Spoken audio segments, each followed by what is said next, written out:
ગિરનારમાં વરસાદી માહોલ છવાયો છે। 24 કલાકમાં ઉનામાં 4 ઇંચથી વધુ વરસાદ વરસ્યો। મચુંદરી, રાવલ, શાહી નદીઓમાં જળસ્તર વધ્યા છે। ભારે વરસાદથી આગાહી દરમિયાન તંત્ર એલર્ટ મોડમાં। ગીર સોમનાથના સૂત્રાપાડા સહિત ગ્રામ્ય વિસ્તારોમાં ધોધમાર વરસાદ। ભારે વરસાદથી રસ્તાઓ પર ફરી વળ્યા છે પાણી। નીચાણવાળા વિસ્તારોમાં પાણી ભરાતા વાહન ચાલકોને હાલાકી। જૂનાગઢમાં ધોધમાર વરસાદી માહોલ છવાયો। થોડા સમયના વિરામ બાદ ફરી એકવાર મેઘરાજાની બેટિંગ। વરસાદથી ખેડૂતોમાં ચિંતાનો માહોલ છવાઈ ગયો। જૂનાગઢના માંગરોળ, માળિયા અને કેશોદમાં ધોધમાર વરસાદ વરસી રહ્યો છે। ભારે વરસાદને પગલે રસ્તાઓ પર ફરી વળ્યા છે પાણી। જૂનાગઢ જિલ્લામાં ચાલુ સિઝનનો અત્યાર સુધીનો સરેરાશ 45 ઇંચ વરસાદ નોંધાયો। જૂનાગઢના માંગરોળમાં 10 ઇંચ જેટલો વરસાદ ખાબક્યો। માંગરોળના અરબી સમુદ્રમાં જોવા મળ્યો કરંટ। માંગરોળ બંદર પર લગાવાયું 3 નંબરનું સિગ્નલ। માછીમારોને દરિયો ન ખેડવાની સૂચના। દ્વારકાના કલ્યાણપુરમાં લાંબા ગામે વરસાદી માહોલ। લાંબા ગામના મુખ્ય માર્ગો પર વરસાદી પાણી ફરી વળ્યા છે। ખેડૂતોને મગફળીના પાકમાં નુકસાન। અનેક ગામડાઓમાં છવાયો છે વરસાદી માહોલ। દ્વારકામાં વરસેલા વરસાદથી ગરબા સંચાલકોને મોટું નુકસાન થયું છે। સર્કિટ હાઉસની પાછળ વરસાદથી થયું નુકસાન। ગરબા ગ્રાઉન્ડમાં વરસાદી પાણી ભરાઈ જતા આયોજકો ચિંતામાં। હજી પણ ભારે વરસાદની આગાહી છે। ભારતીય કોસ્ટગાર્ડ ઓખાએ ચેતવણી જાહેર કરી છે। ગુજરાત મહારાષ્ટ્ર તરફ તીવ્ર સિસ્ટમ સક્રિય થઈ છે। 28 થી 30મી સપ્ટેમ્બરે દક્ષિણ ગુજરાત અને સૌરાષ્ટ્રમાં વરસાદ થઈ શકે। માછીમારોને દરિયો ન ખેડવા માટે સૂચના અપાઈ। તમામ બોટ અને જહાજોને પરત આવવા માટે આદેશ। સુરત શહેરમાં ફરી જામ્યો વરસાદી માહોલ। અનેક વિસ્તારોમાં ભારે પવન સાથે વરસાદ। મજૂરગઢ, એઠવા ગેટ સહિતના વિસ્તારોમાં વરસાદ છે। તંત્રએ સ્ટેન્ડ બાય રહેવાનો આદેશ આપ્યો। વલસાડ જિલ્લામાં ભારે વરસાદના કારણે લો લેવલ બ્રિજ બંધ થયો છે। કપરાડાના દીધીમૂળ ગામ અને ટીટુમાળને જોડતો માર્ગ બંધ થયો। ઉપરવાસમાં વરસાદના કારણે નદીઓ બે કાંઠે વહી રહી છે। જિલ્લાના 81 જેટલા રસ્તાઓ બંધ થયા। જામનગરના બળેશ્વર વિસ્તારમાં લોકોના ઘરોમાં પાણી ભરાઈ ગયા। ટ્રેકનું કામ ચાલુ હોવાથી પાણીનો નિકાલ ન થતા ઘરોમાં પાણી ભરાયા। 80 જેટલા મકાનોમાં પાણી ભરાતા સ્થાનિકો મુશ્કેલીમાં મુકાયા। ગીર સોમનાથના કુડીનારમાં ભારે વરસાદથી નીચાણવાળા વિસ્તારોમાં વરસાદી પાણી ભરાયેલા છે। વેલણ ગામના ઘરોમાં વરસાદી પાણી ભરાયા। ગોંદરા ચોક, માઢવાડ રોડ વિસ્તારમાં પણ પાણી ભરાઈ ચૂક્યું છે। ઘરોમાં પાણી ભરાતા લોકોને પરેશાની। ગીર સોમનાથમાં ધોધમાર વરસાદે વિનાશ વેર્યો છે। ભારે વરસાદને કારણે વેરાવળમાં ગરબા મંડપો જમીનદોસ્ત થયા। વહેલી સવારે મંડપો ધરાશયી થતા આયોજકોને ભારે નુકસાન। આયોજકોને ડેકોરેશન અને સાઉન્ડ સિસ્ટમ જેવી વસ્તુઓમાં મોટા પ્રમાણમાં નુકસાન। ગીર સોમનાથમાં અતિભારે વરસાદથી નદીઓમાં ઘોડાપૂરની સ્થિતિ। સુપ્રસિદ્ધ યાત્રાધામ પ્રાચી તીર્થ માધવરાયનું ઐતિહાસિક મંદિર જળમગ્ન થયું છે। સરસ્વતી નદીમાં પૂર આવતા મંદિર પરિસરમાં પાણી ફરી વળ્યા। જૂનાગઢના કેશોદમાં ગ્રામ્ય વિસ્તારોમાં અનરાધાર ભારે વરસાદને પગલે રસ્તા ઉપર પાણી ફરી વળ્યા। ખીરસરાથી સુજેત્ર ચરાવાનો રસ્તો ત્યાં પાણી ભરાઈ જતા લોકો અટકાયા। સ્થાનિકોને ઊંચાઈવાળો પુલ તાત્કાલિક બનાવવાની માંગ કરી। ભારે વરસાદને પગલે જૂનાગઢના પૂર્વ પશ્ચિમ વિસ્તારને જોડતા અંડરબ્રિજમાં પાણી ભરાવાની સમસ્યા। અંડરબ્રિજમાં પાણી ભરાતા શહેરીજનો માટે રસ્તો બંધ કરવામાં આવ્યો। તંત્રની કામગીરી સામે લોકોએ ઠાલવ્યો રોષ। દ્વારકાના કલ્યાણપુરામાં ભારે વરસાદને પગલે પાણી ફરી વળ્યા છે। લાંબા ગામે વરસાદી પાણી ભરાઈ ગયા। લાંબા ગામના મુખ્ય માર્ગો પર વરસાદી પાણી વહેતા થયા। ખેડૂતોનો મગફળીનો પાક વરસાદી પાણીમાં ગરકાવ થઈ ગયો। દ્વારકાના કલ્યાણપુરમાં ભારે વરસાદના કારણે કાર તણાઈ છે। કલ્યાણપુર અને ભાટિયાને જોડતા રોડ પર પાર્ક કરેલી કાર પાણીમાં તણાઈ। કારમાં કોઈ ન હોવાથી દુર્ઘટના ટળી। દ્વારકામાં જળબંબાકાર બાદ વાહન ચાલકોને ભારે મુશ્કેલી। દ્વારકા ઓખાને જોડતા માર્ગ પર ખાડાનું સામ્રાજ્ય। હાઈવે પર ખાડાઓની સમસ્યાથી વાહન ચાલકો પરેશાન થઈ ગયા। દ્વારકામાં કલ્યાણપુરના રાવલ ટંકારિયા વચ્ચેનો રોડ બંધ થયો છે। ટંકારામાં વરસાદી પાણી ફરી વળતા રોડ રસ્તા બંધ થયા। ખેતરોમાં વરસાદી પાણી ફરી વળતા લોકોની ચિંતા વધી। અમરેલીના ધારીના દલખાણિયાના ગામે ફૂંકાયેલા વાવાઝોડાને કારણે ભારે નુકસાન થયું છે। કેટલાક મકાનોની દિવાલો ધરાશયી થઈ ગઈ। અનેક મકાનોના છાપરા ઉડ્યા।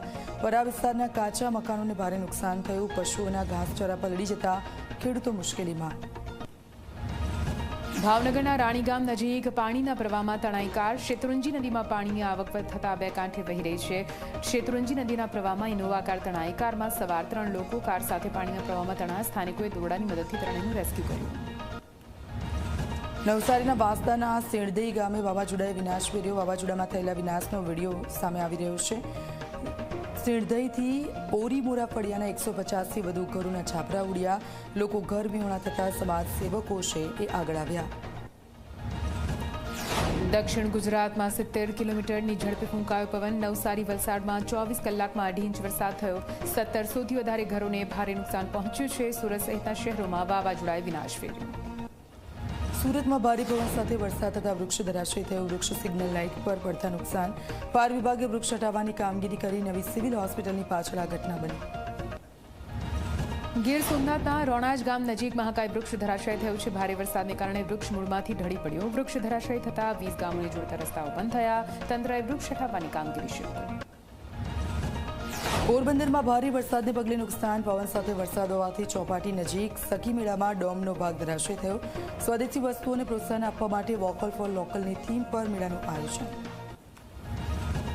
દાદરા નગર હવેલીમાં કન્યા હોસ્ટેલની દિવાલ ધરાશાયી થઈ છે. માંદોરી વિસ્તારમાં બની દિવાલ તૂટવાની ઘટના. સદનસીબે ઘટનામાં મોટી જાનહાનિ ટળી છે.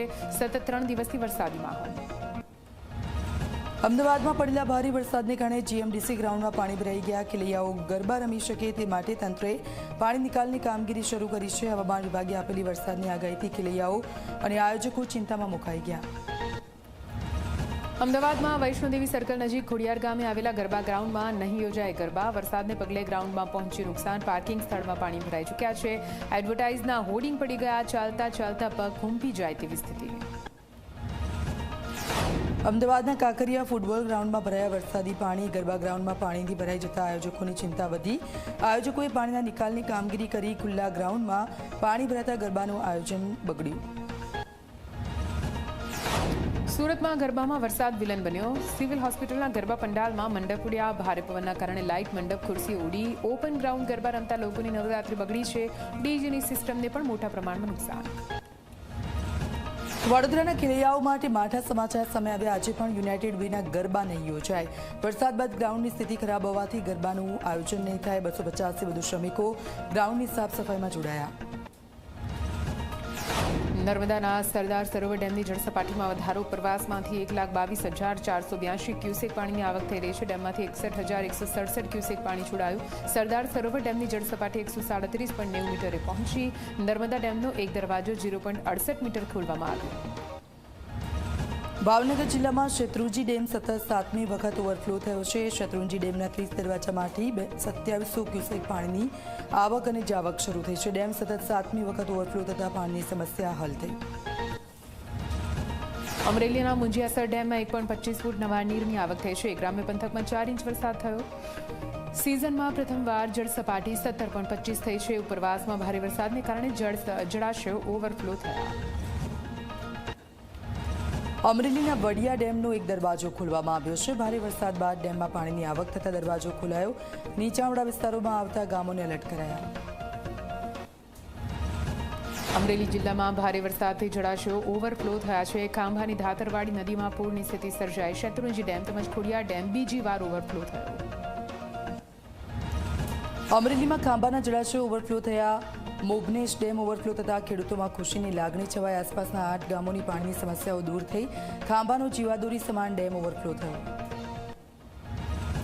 ભારે વરસાદથી અમરેલી જિલ્લાનો ખોડિયાર ડેમ છલકાયો છે. ગીર જંગલ વિસ્તારમાં વરસાદથી ખોડિયાર ડેમ પાણીથી ભરપૂર આવક થઈ છે. ખોડિયાર ડેમના 3 દરવાજા ખોલવામાં આવ્યા. નીચાણવાળા વિસ્તારોને સાવચેત રહેવા માટે તંત્રની સૂચના. ગીર સોમનાથનો રાવલ ડેમ સિઝનમાં પહેલી વખત ઓવરફ્લો થયો. રાવલ ડેમના પાણીની આવક વધતા 4 દરવાજા 3 ફૂટ ખોલાયા. ડેમની હાલની જળ સપાટી 148.85 મીટરે પહોંચી. ઉના સહિત નીચાણવાળા ગામોને એલર્ટ કરાયા. ભારે વરસાદને પગલે ઉપરવાસમાંથી સુરતના ઉકાઈ ડેમમાં પાણી છોડવામાં આવી રહ્યું છે. ઉકાઈ ડેમ ભયજનક સપાટીથી માત્ર 0.07 ફૂટ દૂર છે. હાલ ઉકાઈ ડેમની જળ સપાટી 344.93 ફૂટ પર પહોંચી. ડેમમાંથી તાપી નદીમાં છોડાઈ રહ્યું છે પાણી. ગીર સોમનાથ હવામાન વિભાગે આજે પણ રાજ્યમાં વરસાદની આગાહી કરી છે. આજે પણ ખેલૈયાઓની મજા બગાડી શકે છે વરસાદ. આજથી 7 દિવસ સુધી વરસાદની આગાહી છે. સૌરાષ્ટ્ર અને કચ્છમાં વરસાદનું જોર વધારે રહેશે. આજે સૌરાષ્ટ્ર અને કચ્છમાં રેડ એલર્ટ છે. અમદાવાદ અને ગાંધીનગરમાં પણ વરસાદની શક્યતા. આજે સૌરાષ્ટ્રના ભાગોમાં ભારે વરસાદની આગાહી છે. હવામાન નિષ્ણાત અંબાલાલ પટેલે આગાહી કરી છે. ભારે પવન સાથે વરસાદની આગાહી કરવામાં આવી. જૂનાગઢ, અમરેલી, પોરબંદર, દ્વારકામાં અતિ ભારે વરસાદની આગાહી. અમદાવાદ, ગાંધીનગરમાં વરસાદી ઝાપટાની શક્યતા. બનાસકાંઠાના પાલનપુર